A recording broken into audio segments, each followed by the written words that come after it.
नमस्कार दोस्तों, जय हिंद, वंदे मातरम। स्वागत है आपका अपने न्यूज चैनल बीएमएम न्यूज में। देश दुनिया की तमाम बड़ी खबरों के साथ आइए जानते हैं इस वक्त की महत्वपूर्ण और ताजा सुर्खियां। फिर एक एक खबरें जानेंगे विस्तार से।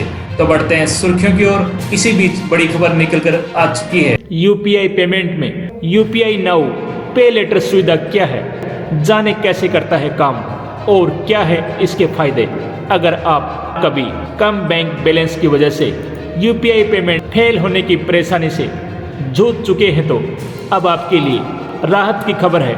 National payment corporation of India NPCI ने यूपीआई यूजर्स के लिए एक नया और बेहद उपयोगी फीचर यूपीआई नाउ पे लेटर लॉन्च किया है, जिसे यूपीआई के जरिए प्री अप्रूव्ड क्रेडिट लाइन के नाम से जाना जाता है। इस सुविधा के शुरू होने के बाद यूपीआई सिर्फ आपके बैंक अकाउंट में मौजूद बैलेंस तक सीमित नहीं रहेगा।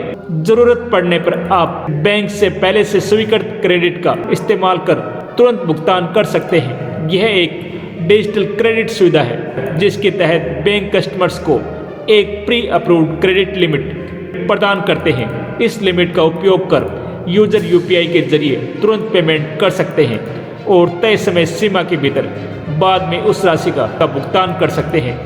यह सुविधा शॉर्ट टर्म क्रेडिट की तरह काम करती है और ख़ास तौर पर उस स्थिति में मददगार साबित होती है जब खाते में पर्याप्त बैलेंस न हो।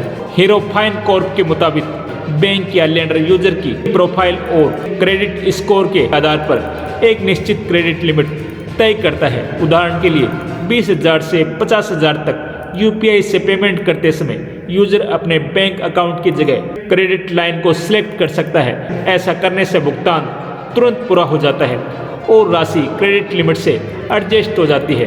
बिलिंग साइकिल पूरा होने पर इस्तेमाल की गई रकम का बिल जनरेट होता है, जिसे तय शर्तों के अनुसार चुकाना होता है। तुरंत क्रेडिट की सुविधा कम बैलेंस में भी बिना रुकावट भुगतान व्यापक स्वीकार्यता। जहां भी यूपीआई स्वीकार किया जाता है वहां इस सुविधा का इस्तेमाल संभव होता है। लचीला भुगतान विकल्प, तय समय बाद भुगतान करने की सहूलियत, पूरी तरह डिजिटल प्रक्रिया बिना किसी कागजी झंझट के आसान और तेज अनबोर्डिंग। आपकी उम्र 18 वर्ष या उससे अधिक होने चाहिए और आप हर हाल में भारतीय नागरिक होने चाहिए। डॉक्यूमेंट के तौर पर मोबाइल नंबर से लिंक पैन और आधार होना चाहिए। साथ ही आपका यूपीआई सक्षम बैंक में सक्रिय खाता होना चाहिए। आपका बैलेंस स्कोर 750 या उससे अधिक होना चाहिए। एनपीसीआई का ये कदम डिजिटल भुगतान को और अधिक सुलभ, लचीला और भुगतान अनुकूल बनाने की दिशा में एक महत्वपूर्ण पहल है। चलिए बढ़ते हैं अगली बड़ी खबर की ओर। एलपीजी से पीएनजी में शिफ्ट होने पर मिलेगी फ्री गैस और डिस्काउंट। कंपनियां दे रही हैं तगड़ा ऑफर। पेट्रोलियम और प्राकृतिक गैस मंत्रालय की संयुक्त सचिव सुजाता शर्मा ने देश में एलपीजी गैस सिलेंडर की मौजूदा हालात पर अहम जानकारियां साझा की। उन्होंने बताया कि पैनिक की वजह से हो रही बुकिंग में गिरावट देखने को मिली है। 77 लाख घरेलू गैस सिलेंडर के लिए बुकिंग हुई, जबकि 13 मार्च को 88.8 लाख सिलेंडर बुक किए गए।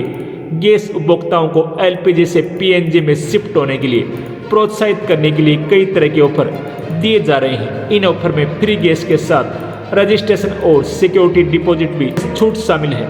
एलपीजी से पीएनजी में शिफ्ट होने के लिए अलग अलग कंपनियां अलग अलग ऑफर दे रही हैं। दिल्ली एनसीआर में सेवाएं देने वाली company Indraprastha gas limited LPG से पीएनजी में शिफ्ट होने वाले घरेलू उपभोक्ताओं को 31 मार्च से पहले कनेक्शन लेने पर 500 रुपये की फ्री गैस दे रही है। महानगर गैस लिमिटेड एमजीएल नया घरेलू पीएनजी कनेक्शन लेने पर 500 रुपये का रजिस्ट्रेशन चार्ज माफ कर दिया है। इसके अलावा ये कंपनी कॉमर्शियल कनेक्शन लेने पर 1 लाख से 5 लाख रुपए तक सिक्योरिटी डिपॉजिट भी माफ कर दिया है। GAIL gas limited domestic PNG connection लेने पर 500 रुपये का फ्री गैस देती है। इसके अलावा बीपीसीएल ने सभी कॉमर्शियल पीएनजी कनेक्शन के लिए सिक्योरिटी डिपॉजिट को पूरी तरह से माफ कर दिया है। ऑनलाइन एलपीजी सिलेंडर की बुकिंग में बढ़ोतरी दर्ज की गई है और ये अब 84% से बढ़कर 87% हो गई है। देश भर में एलपीजी डिस्ट्रीब्यूटर्स कहीं भी ड्राई आउट की सूचना नहीं है। एलपीजी कंट्रोल ऑर्डर संशोधन के अनुसार जिन उपभोक्ताओं के पास पीएनजी कनेक्शन है उन्हें एलपीजी कनेक्शन सरेंडर करना होगा।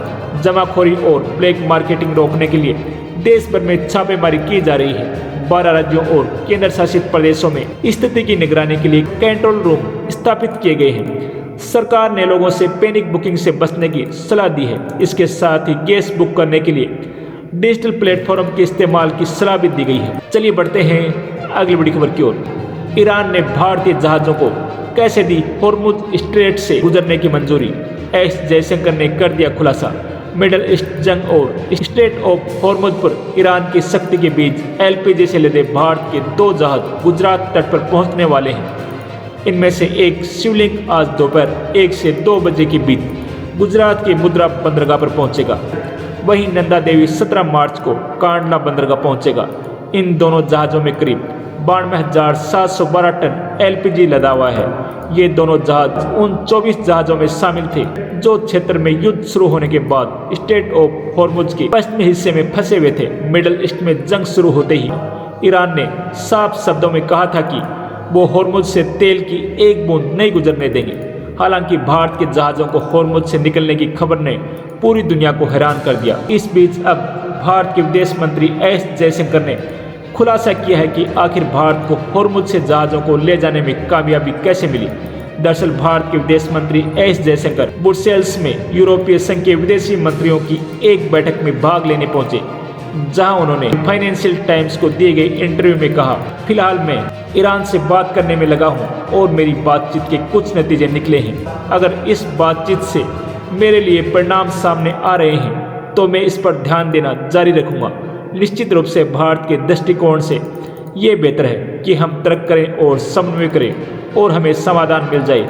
अगर इस तरह से अन्य लोगों को शामिल होने की अनुमति मिलती है तो मुझे लगता है कि दुनिया इसके लिए बेहतर है। बता दें कि हाल ही में ईरान के विदेश मंत्री अब्बास अरागाची ने बयान दिया कि ईरान उन देशों में बातचीत करने के लिए तैयार है जो अपने जहाज़ों को सुरक्षित मार्ग पर चर्चा करना चाहते हैं। एस जयशंकर ने पूछा कि क्या यूरोपीय देश भी भारत के इस कदम को फॉलो कर सकते हैं। इस पर उन्होंने कहा, बिल्कुल, हर रिश्ता अपनी खूबियों पर अड़ा होता है। मेरे लिए इसकी तुलना किसी अन्य रिश्ते से करना बहुत कठिन है जिसमें ये हो भी सकते हैं और नहीं भी। हम जो कर रहे हैं उसे साझा करने में मुझे खुशी होगी। मैं जानता हूं कि कई लोगों ने तेहरान के साथ भी बातचीत की है। भारत के विदेश मंत्री एस जयशंकर ने कहा कि भारतीय ध्वज वाले जहाज़ों के लिए ईरान के साथ कोई ब्लैंकेट एग्रीमेंट नहीं की गई है। चलिए बढ़ते हैं अगली बड़ी खबर की ओर। वहीं लगातार गर्मी और हीट वेव के बढ़ने के बीच महाराष्ट्र और गुजरात के कुछ हिस्सों में बादलों से ढके नजर आ सकते हैं। उत्तर प्रदेश में अगले 3 दिन मौसमी गतिविधियां होने का अलर्ट भी जारी किए गए हैं। हालांकि ये राज्य के कुछ हिस्सों को प्रभावित करेगा। मौसम विभाग की माने तो पश्चिमी और पूर्वी यूपी में तेज आंधी के साथ बारिश की संभावना है। मौसम में बदलाव से किसानों को नुकसान का डर सता रहा है। आईएमडी ने बताया कि अगले 24 घंटे के दौरान नोएडा, गाजियाबाद, बुलंदशहर, हापुड़, मेरठ, बिजनौर, बागपत, शामली, मुजफ्फरनगर और सहारनपुर समेत कई अन्य जिलों आकाशीय बिजली कड़कने और आंधी तूफान के साथ हल्के से मध्यम बारिश और कहीं ओलावृष्टि का पूर्वानुमान है। हालांकि बुंदेलखंड और मध्य यूपी के हिस्सों पर आंशिक तौर पर बादलों की आवाजाही के अलावा बारिश को लेकर कोई विशेष अलर्ट नहीं है। फिलहाल राज्य में अधिकतम तापमान 35 से 38 डिग्री सेल्सियस तक पहुंच गया है, जिससे लू के संकेत मिलने लगे हैं। दिल्ली एनसीआर में रविवार तड़के अचानक मौसम ने करवट ली है और गरज चमक के साथ बूंदाबांदी दर्ज की गई। सुबह ठंडी हवाओं के साथ गिरी बौछारों से लोगों को गर्मी से थोड़ी राहत मिली है।